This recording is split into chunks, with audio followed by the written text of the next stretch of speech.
नमस्कार दोस्तों, स्वागत है आपका। दोस्तों आज जो मैं मूवी लेकर आया हूँ, इसके बारे में अब मैं आपसे क्या ही कहूँ। इस मूवी ने मुझे सोचने पर मजबूर कर डाला कि इस दुनिया में ऐसे घिनौने लोग भी भरे पड़े हैं। इस कहानी में देविका नाम की लड़की के साथ एक दिन कुछ ऐसा कांड हो जाता है कि उसकी पूरी लाइफ ही बदल जाती है। कहानी की शुरुआत होती है देविका से। आज वो हमेशा की तरह नहीं बल्कि थोड़ी देर से उठी है। उसका पति सुजीत उसे गुड मॉर्निंग विश करता है और मजाक में बताता है कि वह नींद में कुछ बड़बड़ा रही थी, लेकिन देविका को इस बारे में कुछ भी याद नहीं होता। थोड़ी देर बाद सुजीत नोटिस करता है कि देविका के कान की ईयर रिंग गायब हो चुकी है। यह सुनते ही देविका घबरा जाती है और इधर उधर तलाश करने लगती है, लेकिन उसे वह नहीं मिलती। सुजीत अपने ऑफिस के लिए तैयार होकर निकलने लगता है। जाते जाते वह हमेशा की तरह देविका को हक करता है, मगर इस बार देविका उसे खुद से दूर कर देती है क्योंकि वह अभी तक नहाई नहीं थी।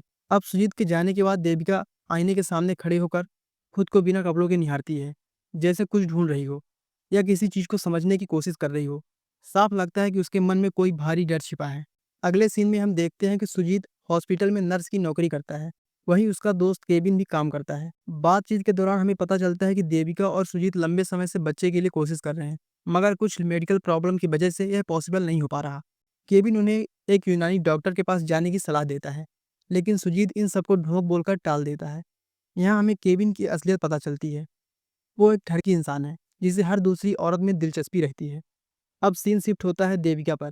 वह स्कूल पहुंचती है और गार्ड से स्पोर्ट्स रूम की चाबी लेती है। यहीं पर हमें पता चलता है कि देविका इसी स्कूल में स्पोर्ट टीचर है। गार्ड उसे याद दिलाता है कि तुम पिछली शाम को क्लास को बिना लॉक किए ही चली गई थी और बहुत थकी हुई लग रही थी, लेकिन देविका को इसके बारे में ज्यादा याद नहीं होता। देविका जैसे ही रूम का गेट खोलते हुए बेताबी से कुछ ढूंढने लगती है और आखिरकार उसे अपनी वही ईयर रिंग मिल जाती है जिसके बारे में सुबह सुजीत पूछ रहा था। इसके बाद सुजीत देविका को अपने साथ झील के पास बने एक आइलैंड पर ले जाता है जहां उसकी मां कल्याणी रहती है।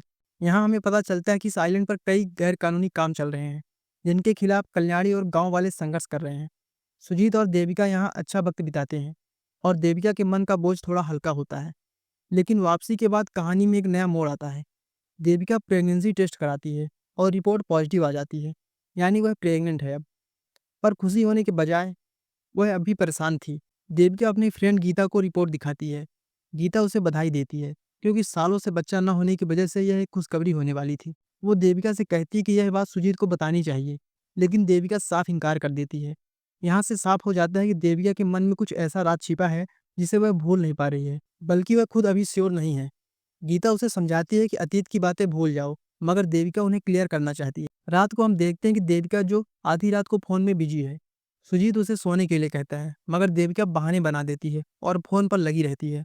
तभी हमें पता चलता है कि वो अपने फोन पर column teacher sex video search कर रही थी, लेकिन घंटों खोजने के बाद भी उसे वो नहीं मिलता जो वह ढूंढ रही थी। कमाल की बात यह है कि देविका खुद भी कॉलम में रहती है। अगली सुबह गीता देविका के लिए स्पोर्ट्स रूम का सीसीटीवी फुटेज लाती है, मगर पता चलता है कि जिस दिन का रिकॉर्ड देविका मांग रही थी उसी दिन का सर्वर डाउन था, यानी कोई सबूत हाथ नहीं आता। दूसरी तरफ सुजीत अपने दोस्त केविन के साथ घर पर पार्टी कर रहा होता है। सुजीत देविका के आने से पहले पार्टी खत्म करना चाहता है। वो कहता है कि मेरी बीवी ने अगर यह सब देख लिया तो गुस्सा करेगी, मगर केविन उसे सलाह देता है कि घर पर मालिक बनो और बीवी को कंट्रोल में रखो, जैसा वह अपनी पत्नी के साथ करता है। लेकिन सुजीत उसकी बातों को इग्नोर कर देता है। कुछ देर बाद केविन उससे सिगरेट मांगता है। सुजीत सिगरेट घर में छुपा कर रखता है और उसे ढूंढने लगता है, लेकिन सुजीत को अचानक देविका की प्रेगनेंसी रिपोर्ट मिल जाती है। यह देखकर वह बहुत खुश हो जाता है और सोचता है कि शायद देविका उसे कोई प्यारा सरप्राइज देना चाहती है। इसी वजह से अब तक इस बारे में कुछ नहीं बताया। सुजीत इंतजार करता है कि देविका खुद ही कभी इस बारे में बात करेगी। अगली सुबह देविका अपने फोन पर किसी का प्रोफाइल देख रही होती है। तभी वह सुजीत से कहती है कि उसे अपनी माँ के घर जाना है क्योंकि माँ बीमार है। सुजीत भी साथ चलने की बात करता है, लेकिन देविका उसे मना कर देती है और अकेली ही निकल जाती है। लेकिन असलियत कुछ और ही थी। देविका अपनी माँ के घर नहीं बल्कि संदीप नाम के लड़के के घर जाती है। उस दिन संदीप के बड़े भाई अखिल की शादी होती है। संदीप हैरान होकर पूछता है कि अरे टीचर, आप यहाँ कैसे आई हो। देविका कोई बहाना बना देती है, लेकिन उसका असली मकसद था इंक्वायरी करना। देविका संदीप से उसके दोस्तों के बारे में पूछती है कि वे शादी में क्यों नहीं आए। संदीप कहता है कि उन्होंने आखिरी वक्त पर मना कर दिया। यहाँ साफ हो जाता है कि देविका दरअसल संदीप के दोस्तों को ढूंढ रही है। थोड़ी देर बाद रात हो जाने पर संदीप देविका को गाड़ी से छोड़ने की बात करता है। रास्ते में पता चलता है कि संदीप दूसरे स्कूल का छात्र था जो अपने दोस्तों के साथ देविका के स्कूल स्पोर्ट्स कंपटीशन में आया हुआ था, और देविका वहीं की स्पोर्ट्स टीचर थी। देविका चालाकी से बार बार उसके दोस्तों के बारे में पूछती है, लेकिन संदीप हर बार टाल देता है। फिर अचानक देविका बस स्टॉप पर बस देखने के बहाने गाड़ी खड़ी करवाती और उससे उतर जाती है। देविका कहती है कि तुम यहीं रुको, मैं देख के आती हूँ। अभी घर के लिए कोई बस है या नहीं। इसके बाद देविका चली जाती है। वो बस तो नहीं देखती, लेकिन एक दुकान पर जाकर बैठ जाती है। थोड़ी देर बाद देविका वापस संदीप के पास आती है। देविका कहती है कि अगले 10 मिनट में एक बस जा रही है, तो मैं उससे चली जाऊंगी। तुम भी अपने घर चले जाओ। यह कहकर देविका कार से अपना पर्स निकाल लेती है और बस में जाकर बैठ जाती है। जब वह बस में बैठी थी तब पता नहीं उसे कुछ तो खाया जा रहा था। वो मन में बस एक ही बात दोहरा रही थी कि प्लीज ऐसा कुछ मत हो, नहीं तो मेरी जिंदगी बर्बाद हो जाएगी। असल में देविका ने अपने फोन में वॉइस रिकॉर्डिंग ऑन कर रखी थी। वह जानना चाहती थी कि उसके पीछे संदीप किससे और क्या बात करता है। और दोस्तों, यहीं से कहानी का सबसे बड़ा सच सामने आता है। संदीप के कॉल से पता चलता है कि स्पोर्ट्स डे के दिन स्कूल की छुट्टी के बाद उन्होंने देविका को चॉकलेट खिलाई थी, जिसमें बेहोशी की दवा मिली हुई थी। बेहोश होने के बाद उन्होंने देविका के साथ बलात्कार किया। साथ ही उन लोगों के पास देविका के अश्लील फोटोज और वीडियोज भी थे, ताकि अगर देविका को पता चल भी जाए तो यह लोग उसका मुंह बंद करवा सकें। देविका यह सब सुनकर अंदर तक हिल जाती है। उसे समझ आता है कि यही वजह थी वह प्रेग्नेंट हो गई है। सबसे बड़ी बात तो यह थी कि यह बच्चा सुजीत का नहीं, बल्कि उन्हीं चारों में से किसी एक का था। इसीलिए वह इतने दिनों से परेशान थी और सुजीत से सच्चाई छुपा रही थी। आगे हम देखते हैं कि देविका रोते रोते अपनी बहन को सब कुछ सच बता देती है। उसकी बहन उसे तसल्ली देती है, लेकिन दोनों जानती हैं कि तसल्ली से कोई हल नहीं निकलने वाला। इधर सुजीत अपने फैमिली डॉक्टर के पास जाता है। वहां उसे पता चलता है कि देविका अबॉर्शन करवाना चाहती है। सुजीत यह सुनकर टूट जाता है। उसे लगा था देविका उसे सरप्राइज देना चाहती है, लेकिन आखिर वह बच्चा गिराना क्यों चाहती थी। तभी एक कपल अपने न्यूबॉर्न बच्चे के साथ आता है। सुजीत उन्हें देखकर और भी भावुक हो जाता है। दूसरी तरफ देविका अपने गांव में अपने पिता की पुरानी यादें ढूंढ रही होती है। हमें पता चलता है कि उसके पिता पहले माइनिंग में काम किया करते थे और बड़े बड़े पत्थर तोड़ने के लिए विस्फोटक लगाते थे, लेकिन अब वह इस दुनिया में नहीं है। मुसीबत की इस घड़ी में देविका को अपने पिता की बहुत याद आती है। कुछ दिन बाद जब देविका को उल्टियां हो रही होती हैं, तब सुजीत आ जाता है और देविका को इस हालत में देख लेता है। उसके मन में ढेर सवाल थे और आखिरकार देविका उसे सब कुछ सच बता देती है। अब कहानी फ्लैशबैक में जाती है। स्कूल की छुट्टियों के बाद देविका सारे क्लासरूम के गेट बंद कर रही होती है। वो देखती है कि स्पोर्ट्स हॉल में 4 लड़के अभी भी वहीं पर डांस कर रहे हैं। देविका उनके पास जाती है और मैच जीतने की खुशी में उन्हें बधाई देती है। अब एक लड़का टॉफी निकालकर देविका को देता है। टॉफी खाने के बाद देविका उनको जल्दी से घर जाने को कहती है, लेकिन यह लोग घर जाने की बजाय वापस म्यूजिक बजाने लगते हैं। देविका मना करती है, लेकिन यह लोग देविका के चारों तरफ चक्कर लगाने लगते हैं, जैसे उसे चिढ़ा रहे हों। कुछ ही सेकंड्स में देविका बेहोश होकर गिर जाती है, जिसके बाद इन दरिंदों ने देविका के साथ उसी हालत में रेप किया। जब देविका उठती है तब रात हो चुकी थी। वो बिल्कुल भी होश में नहीं थी।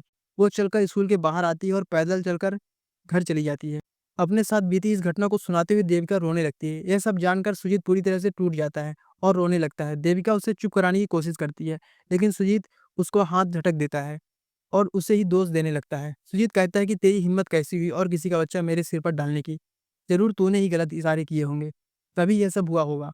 सुजीत कमरे में जाकर धड़ाम से दरवाजा बंद कर लेता है। दोनों ही फूट फूट कर रोते हैं, जैसे उनकी पूरी दुनिया ही बिखर गई हो। अगले सीन में सुजीत अपने दोस्त केविन से सारी बातें शेयर करता है, ताकि शायद उसे कोई सही सलाह मिले। लेकिन केविन उल्टा उसी को सुनाने लगता है, यह सब तेरी गलती है, तूने देविका को कंट्रोल नहीं किया, उसे काम करने बाहर भेजा, तभी यह सब हुआ होगा। और आखिर में वह सुजीत को अबॉर्शन कराने की सलाह देता है। कुछ देर बाद सुजीत केविन को अपने घर लाता है।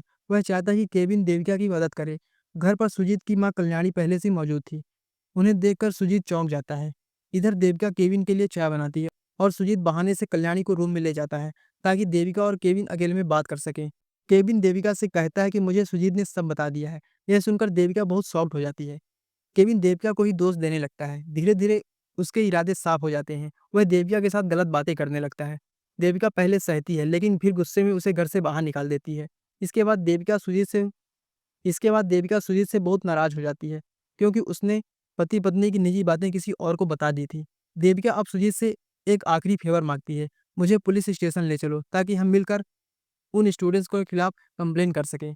सुजीत मान जाता है। इसके बाद सुजीत मान जाता है और वह बाइक पर उसे पुलिस स्टेशन लेकर भी चला जाता है, लेकिन सुजीत बदनामी के डर से उसे बीच में ही रोक देता है। काफी बहस के बाद देविका गुस्से में वहां से चली जाती है। यहाँ हमें पता चलता है कि यह सब केविन का आइडिया था।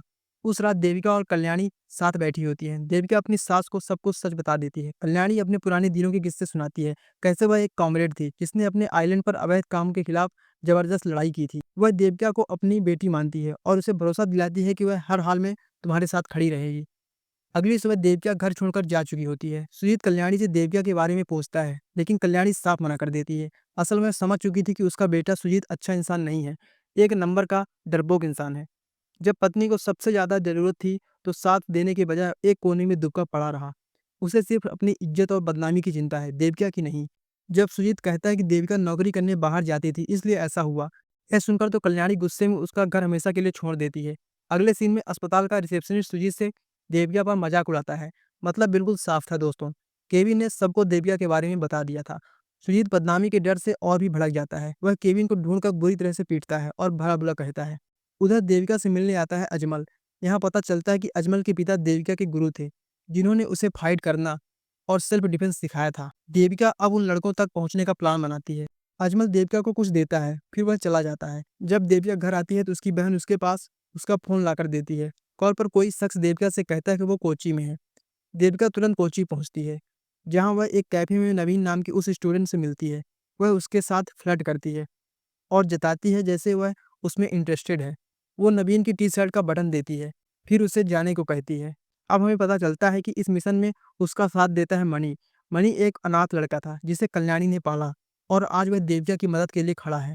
कल्याणी ने ही उसे भेजा था देविका की मदद करने के लिए। इधर सुजीत को अपनी गलतियों का एहसास होता है। वह देविका को फोन करके माफी मांगता है, लेकिन देविका उसकी एक भी बात नहीं सुनती और कॉल कट कर देती है।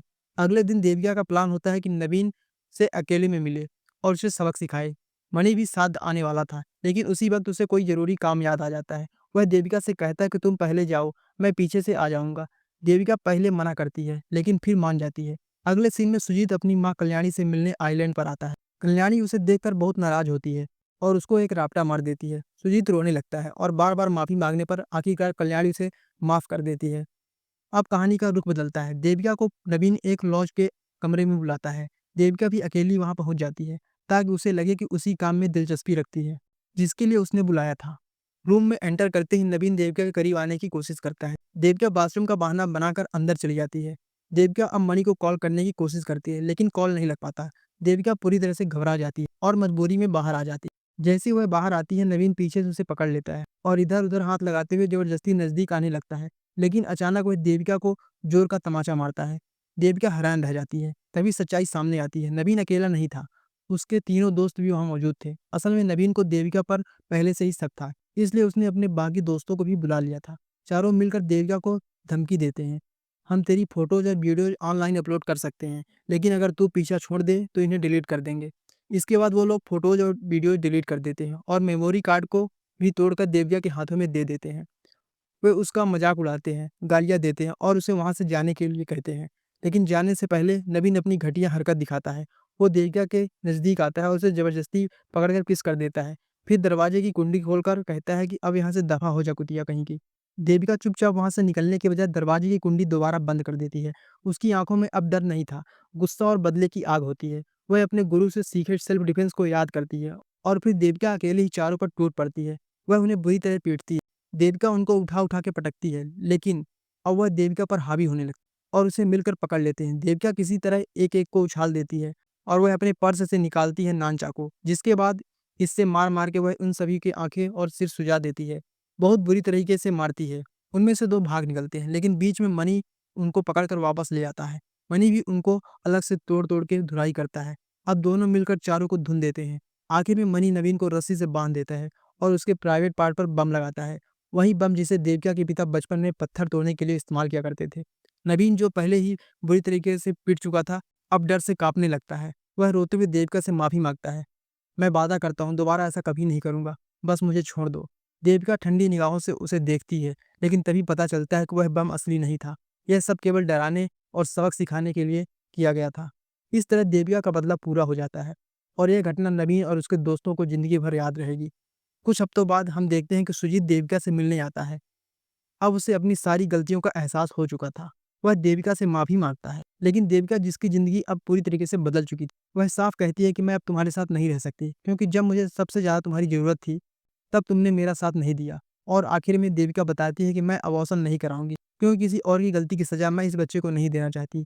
यह सुनकर सुजीत का चेहरा सब कुछ बयां कर देता है। वह अभी भी पहले ही जैसा है, वह बिल्कुल नहीं बदला। तो दोस्तों, इसी के साथ यह फिल्म यहीं पर खत्म हो जाती है।